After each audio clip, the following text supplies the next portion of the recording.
몇몇 고참님들이 마무리 훈련 안 할 사람 손을 막 들었어요. 김민정 감독이 거기서 화가 나가지고 야 그러면 고참 다 돌려보내 대전으로. 그러고 나서 이제 김은중 감독이 뭔가 팀 체질 개선을 해야 되겠다 하셨던 것 같아요. 그러니까 처음에 야구를 시작했던 구단과 그런 것들이 지금은 약간 문화로 자리 잡은 느낌들이 있어요. 예, 괜찮네. 근데 그 역할을 제가 이제 성부자처럼 했다는 거죠. 나 김성근이다. 가서 코치해라. 근데 저는 은퇴 전부터 생각을 해놓은 그 길이 있습니다. 라고 했더니 알았다.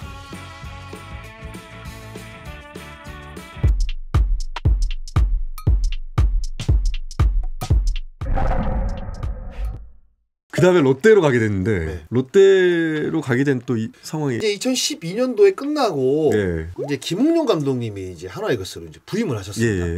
그래가지고 이제 마무리 훈련을 서산 쪽에서 이제 김성환 코치님이 수석 코치로 이제 부임을 했습니다. 감독님 입장에서는 이제 막 부임을 했으니 고참들까지도 전부 이제 마무리 훈련에 합류를 하기를 바라셨던 것 같아요. 그런데 몇몇 고참님들이 마무리 훈련 안 할 사람 손을 막 들었어요. 굳이 뭐 할 필요 없다고 생각을 해서 막 들었는데 김민정 감독이 거기서 화가 나가지고 야 그러면 지금 고참 다 돌려보내 대전으로. 여기서 이제 김은중 감독이 뭔가 팀 체질 개선을 해야 되겠다라는 생각을 하셨던 것 같아요. 그게 뭐 제가 타켓은 아니지만 장성호가 지금 그때 뭐 수비로도 이렇게 막 많이 못 나가고 이제 지명타자로 포지션이 이제 고정이 돼 있을 때니까 좀 트레이드 카드를 이렇게 하다 그때 이제 송창현 선수랑 바꿨거든요. 그게 주변 고참들한테 본보기 약간 그런 느낌도 있는 거고 기강을 약간 세우기 위해서 이제 막 부임을 하셨으니 그런 여러 가지들이 이제 상황적으로 이루어지다 보니까 제 트레이드 카드를 이제 꺼내셨던 것 같아요. 이제 밤에 전화를 받았거든요. 롯데 쪽에서 먼저 전화를 받았습니다. 그 딱 순간 트레이드구나. 촉이 딱 된 거죠. 제가 딱 정리를 하고 다시 서산을 갔죠. 김성환 코치님, 김은정 감독님한테 인사를 드리고 부산으로 간 거죠. 솔직히 그때로 돌아간다면 설마 두 분이 나를 보내겠어? 이런 생각 했습니까? 그런 생각을 할 수밖에 없었죠. 왜냐면 제가 프로에 처음 들어왔을 때 감독님이 김은영 감독님이었고 제 외다리 탑볼을 만든 코치님이 김성환 감독님인데 그때도 충격 먹지 않았습니까 혹시? 충격 먹었는데 그 당시에도 그런 생각을 조금 하긴 했는데 왜 저 트레이드를 했을까? 라고 생각을 해보면 제가 이제 방금 말씀드렸던 그런 것들이 김영렬 감독님 머릿속에 좀 이렇게 떠오르지 않았나. 자 그러면서 KT 위즈까지 이제 가게 됩니다. KT 위즈에서 은퇴를 하게 되는데 은퇴를 결심하게 된 본인의 어떤 마음이 있었습니까? 뭐 경쟁하기에는 이제 힘든 상황이고 20년을 했으니 할 만큼 했다. 진짜 그 은퇴 때문에 제 스스로에게 한 10,000번 정도는 물어본 것 같아요. 그렇지. 이게 참 웃긴 게 마음 먹고 딱 진행이 되면 오히려 홀가분한데 그 선택을 하기까지가 굉장히 어려운 거예요. 근데 결국에는 그만둬야겠다 딱 생각을 한 게 20년 차 때 그 조금 약간 힘든 그런 것들이 다시 이제 반복이 될 것 같은 느낌이 드는 거예요. 그런 느낌이 들 거는 그냥 깔끔하게 그만두자. 그리고 빡 그만두고 조봉현 감독님한테 전화드리고 딱 이제 마무리를 지었죠. 은퇴식을 했습니다. 은퇴식 못한 선수들도 많이 있거든요. 네, 어떻게 보면 축복이죠. 네. 많은 팀들을 또 제가 이제 겪었기 때문에 은퇴식을 못할 수도 있었는데 제가 이제 리코 스포츠 이해랑 대표하고 좀 친분이 있었고 제가 그 소속사가 리코 스포츠였거든요. 부탁을 했는데 이제 이해랑 대표가 많이 이제 힘을 써줬죠. 그래서 그 KT 위즈와 이제 기아 타이거즈와의 경기 때 이제 은퇴식을 이제 치를 수 있게 된 거죠. 굉장히 감사한 일이죠. 타이거즈 팬들도 그때 거의 10,000원이었어요. 그때 영상 제가 CD로 갖고 있거든요. 가끔 한 번씩 이게 보면 굉장히 약간 뭉클뭉클하기도 하고 눈물 나죠. 그래서 이제 타이거즈 팬분들께도 굉장히 감사하다는 생각이 들고 1년밖에 또 하지 않았는데 그렇게 또 성대한 또 은퇴식을 또 마련을 해 주셨으니 또 정말 감사한 은퇴식을 저는 치른 거죠. 사전 질문도 지금 저희가 좀 받아놨는데 타이거즈 팬들이 장성호 전설의 그 은퇴식을 해준 거에 대해서 상당히 고마워하더라고요. 신생구단이었고 이제 1년밖에 사실 활약을 하지 않았잖아요. 근데 만약에 제가 KT에서 한 3, 4년, 4, 5년 정도 활약을 하고 KT 구단에 은퇴식을 좀 해줬으면 좋겠다라고 요구를 했다고 한다면 어느 정도는 이해가 되는데 그렇지, 맞아. 그 1년도 제가 주전도 아니었단 말이에요. 그런데 이렇게 제가 원하는 부분을 KT 위즈 구단에서 또 수렴을 하셔가지고 타이거즈와의 경기 때 얼마나 좀 의미가 있어요. 제가 타이거즈와 KT와의 경기를 제가 사실 건의를 한 거거든요. 근데 그 이후에 그 이적한 선수들이 은퇴식을 하잖아요. 그 처음에 야구를 시작했던 구단과 그런 것들이 지금은 약간 문화로 자리 잡은 느낌들이 있어요. 괜찮네. 근데 그 역할을 제가 이제 성부자처럼 했다는 거죠. 그리고 나름대로 노고를 제가 인정받아야 돼요.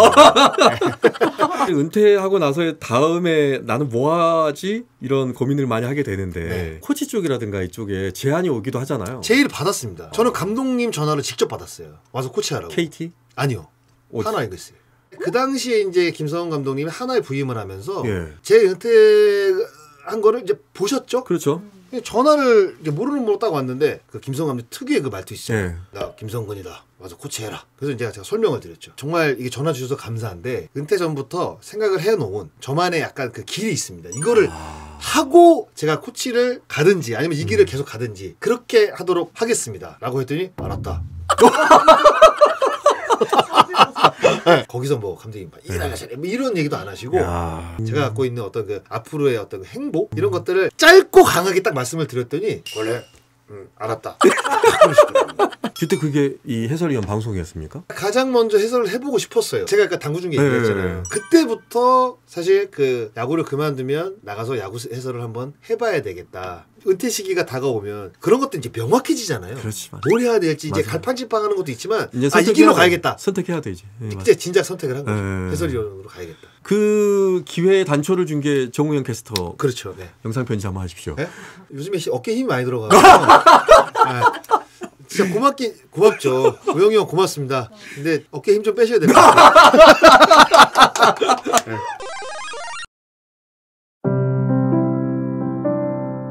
감사했습니다.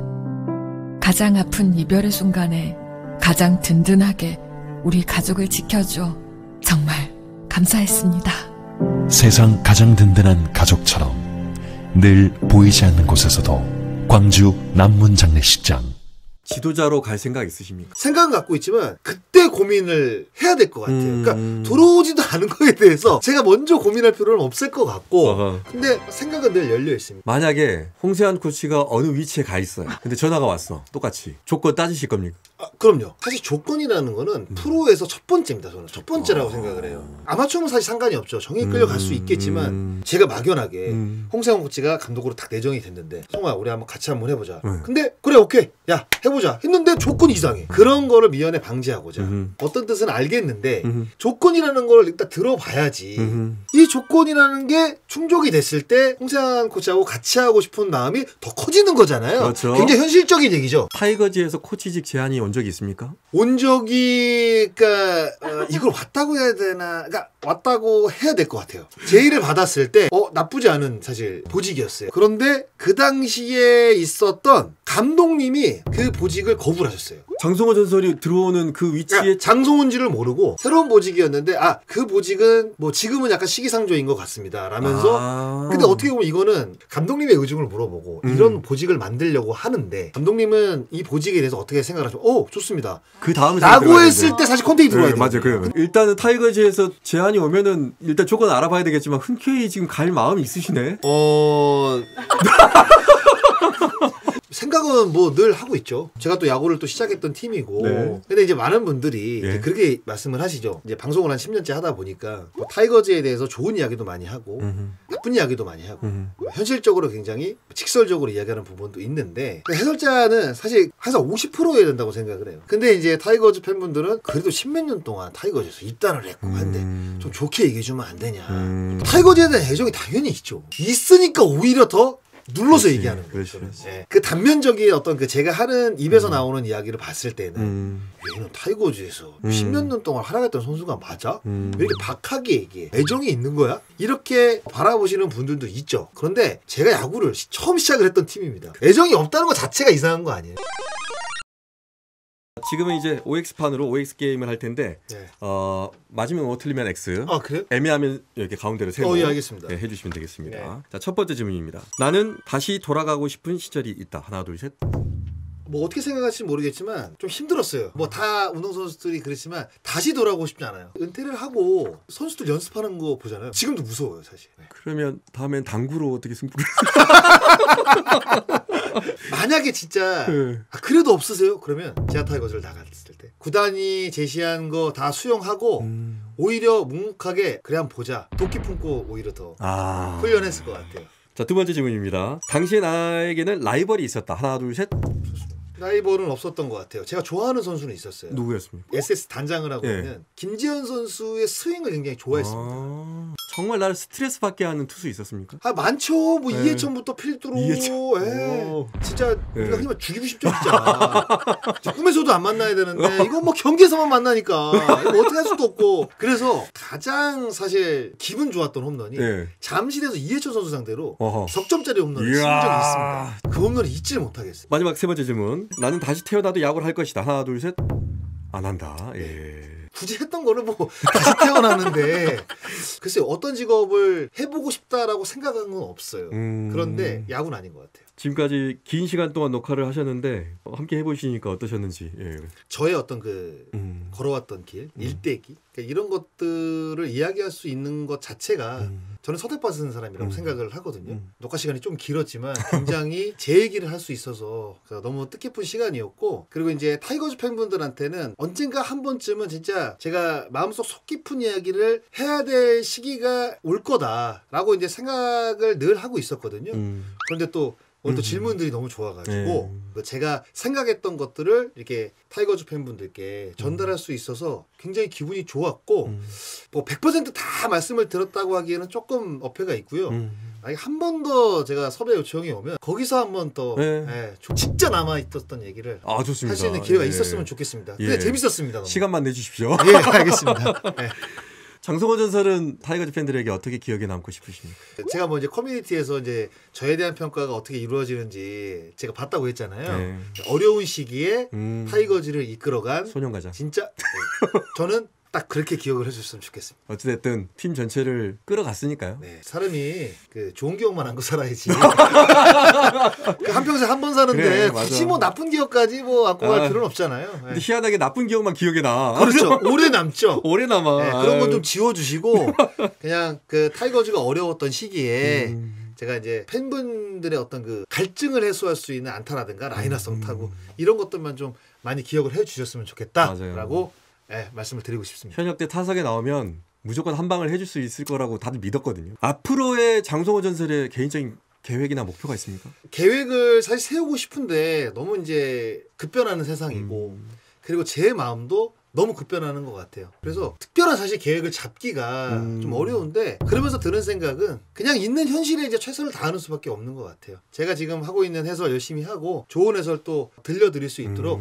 야구 공부 열심히 하도록 하겠습니다. 방송 해보니까 어떠세요? 한 10년 하셨으니까. 처음에는 땀도 많이 흘렸고 힘들었는데 제일 조심해야 될 부분은 익숙함인 것 같아요. 시청자 입장에서는 똑같은 목소리를 듣는 게 좋죠. 그런데 계속 듣다 보면 내가 했던 얘기 또 하는구나. 그러니까 이럴 수가 있거든요. 사실 그만큼 더 좋은 내용을 전달해야겠다는 책임감도 생기는 것 같아요. 방금 그 얘기 들으니까 그 댓글에 제가 소개 안 해드린 게 좀 기억이 납니다. 예. 장성호 전설이 다시 보임 이라고 적혀 있었거든요. 오늘 이 시간이 장성호라는 우리 추억 속의 스타를 다시 보게 되는 시간이 아니었나. 예전엔 도대체 어떻게 오셨길래. 자, 여기까지 함께 하도록 하겠습니다. 고맙습니다. 고맙습니다. 고생하셨습니다. 패트릭 위즈덤 같은 경우에는 도타자에다가 그리고 메이저리그에서도 이제 3년 연속 25홈런. 예. 통산 홈런이 거의 뭐 90개 가까워. 88 홈런이니까. 그래서 저는 강력한 올 시즌 홈런왕으로 지금 꼽고 있습니다. 돈을 많이 받으면 지금은 다 가지고 계세요? 돈을 좀 많이 벌면 어디 뭐 좋다 이런 좋다. 거 있잖아요. 그런 것들을 좀 돈이 많이 모여있겠네요. 아니 근데 그 정도는 아니고요. 이승엽 선수는 워낙 홈런에 일가견이 있는 타자였고 나중에 뭐 이대호 선수라든가 뭐 김태균 선수가 워낙 사실 좋은 성적을 냈기 때문에 골든글러브로 한 번도 못 받았다는 거는 끝나고 나니까 이제 아쉬운 부분도 있는데